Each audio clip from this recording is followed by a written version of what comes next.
moment. That's the fight that everybody want to see. Yeah. I want to do it. Do you respect him as like when he's like, I got a couple fights left, I'm at the end, I'm only trying to get mega fights, so. I understand it, but don't lie or cap to the net and make it seem like I had the opportunity to fight you and I didn't. I never did. Yeah. Okay? And then that one time that I did, we said they called and we said we never heard nothing else big about it. So right. I mean, I respect it though. I mean, get your money, do your thing, but don't be capping on the net. Man, great. Bud always been like that. Without a question, South.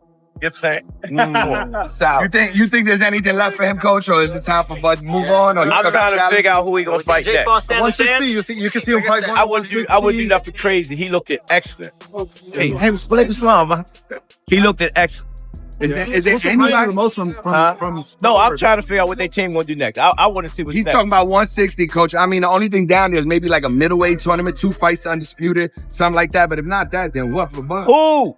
Well, they were talking about Jaron Ennis going to 160, possibly going. Jaron Ennis going to 160. If he go to 160, then we got another mega fight. You think that's a mega fight? I don't know that yet, but I'm saying in the boxing fans that know boxing would say that's another mega fight. When news broke that Terence "Bud" Crawford and Jaron "Boots" Ennis were finally entering real negotiations, the entire boxing world froze. This wasn't a fantasy matchup or a Twitter rumor.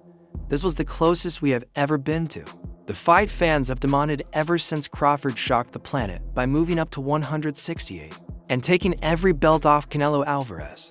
Crawford did amazing, he a legend, man, 3-time undisputed, you got to take his hat up to him. He went up 2 weight classes and dominated a legend, so my hat goes up to him and he's all respect. Do you think Canelo is the same guy that he was before? He didn't completely falling off? Canelo's Canelo, you know what I mean? Canelo's a legend, bro. You gotta, at the end of the day, whatever happened that fight, that don't diminish his career, his image. You feel me? I think right now, he's at that time where he took an L, but he ain't take an L, you know what I'm saying? He got paid and he a legend at the end of the day, you know what I'm saying? So if he want to walk over in the sunset right now, his last name is in a cement, you know what I'm saying? That's one of the greatest Mexican fighters in the world. I know it sounds a little bit crazy, but Crawford does have all the titles. You're a really big name. He's kind of in your way right now a little bit. Is that a fight where you're just like, me and him should get it on for sure? Not for sure. Definitely, you know what I'm saying? We don't duck no smoke. But right now, I'm focused on my comeback fight, you know what I'm saying? I gotta put my head down, whatever happened my last fight is cool, but that ain't dim my light at all, you know what I'm saying? I'm still a superstar, I'm still a star, I'm still the king of New York, man, I'm fly, I look good, I fight good, man. So, I'm excited for next year, According to multiple insiders, the number being discussed is nearly $300 million.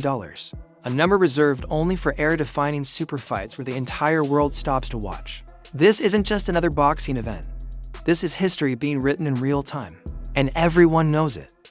Crawford or Mayweather? I think Crawford is better, bigger. He's actually he moved in weight class, and I would say Crawford is a better fight all around fighter. Mayweather's really good too, though. You can knock him as well. He's very talented. It would have been a tough fight, but I think Crawford would have the edge over Mayweather because of the long arms and because it's bigger. You know what I'm saying? And he would have kept him at bay. It would have been hard for Mayweather to counter, maybe. But Mayweather's definitely a technician. I mean, like Crawford said, Mayweather has his era. And understand why this fight is exploding. You have to go back to the night Crawford walked into the super middleweight division. People said he was too small, too old, too slow, and that Canelo was simply too powerful. But Crawford didn't just win. He outclassed him. He made it look like he had been a natural 168-pounder his entire life point for that night. Get him in the fights. We've got to get him undisputed at 47. He can move up. I want to see him fight Terence Crawford. That's a fight that's been talked about, and Terence will only take that fight if it's big enough. I back Jaron Boots Ennis against anybody. And what a joy to be guiding this. Something fighters don't do anymore. He shocked the world without size advantages, without catch weights, without tune-ups. He simply walked in, stood in front of the face of boxing, and took everything from him clean. No excuses, no doubt stuff. I think the perfect weight for Boots is 160. I think he could go there now and be in his absolute prime. He'll be tight at 54 tomorrow. People think that when you move up in weight, all of a sudden it's easy. He's massive. He will 100% go to 168. at some point. So right there, you've got a 4-division championship. But I don't want him just to be a 4-division champion. I want him to be undisputed in those because I think he's the natural progressor to Terence Crawford. I think he's of the same kind of ability as Terence Crawford. And what Crawford's done is amazing because he was undisputed in 3 weight classes.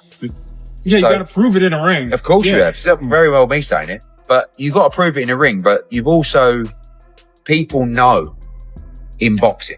So everyone's always known how good Crawford was.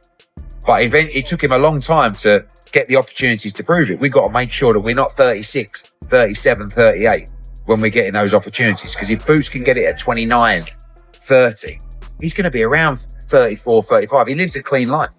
Do you know what I mean? I think this guy, I truly believe, I think he could be one of the all-time greats. The problem became clear. Crawford had nobody left. He beat Spence. He beat Canelo. He unified 140. He conquered 147.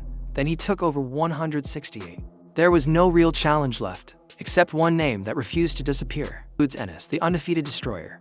The young monster who was running through everybody put in front of him. Fans have been calling for Crawford versus Boots for years, even when both were at 147. The IBF ordered the fight in 2023, but it never happened. Some said Crawford avoided a hungry lion. Crawford said Boots didn't take the opportunities of... Just feel that Jaron Ennis against Terence Crawford is the fight. And that can be at 54, it can be at 60. Obviously we've got Lima to take care of first, but that for me is one of the great, crossover fights because Boots is the changing of the guard guy. And Crawford's the guy that's been there and done it all and just proved, that he's still very much in his prime. Stay away from it. And by the way, there's this brother coming up, Molly. His name is Boots Ennis. This brother's special.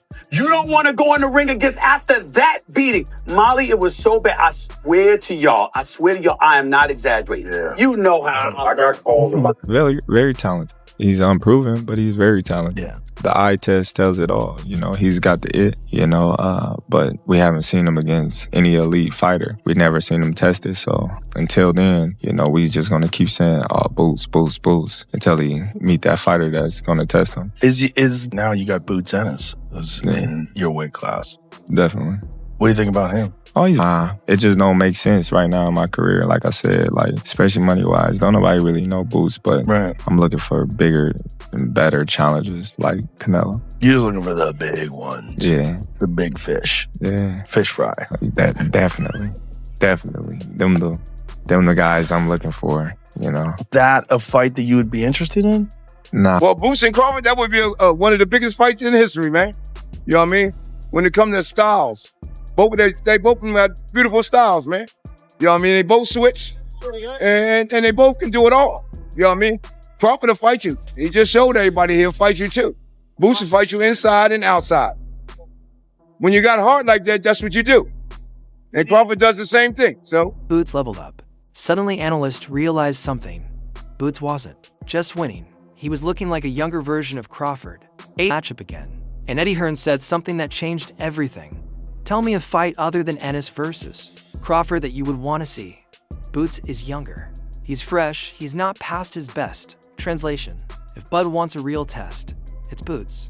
Except this time, the OTH fighters are in their prime. 12, so the question is simple: who wins?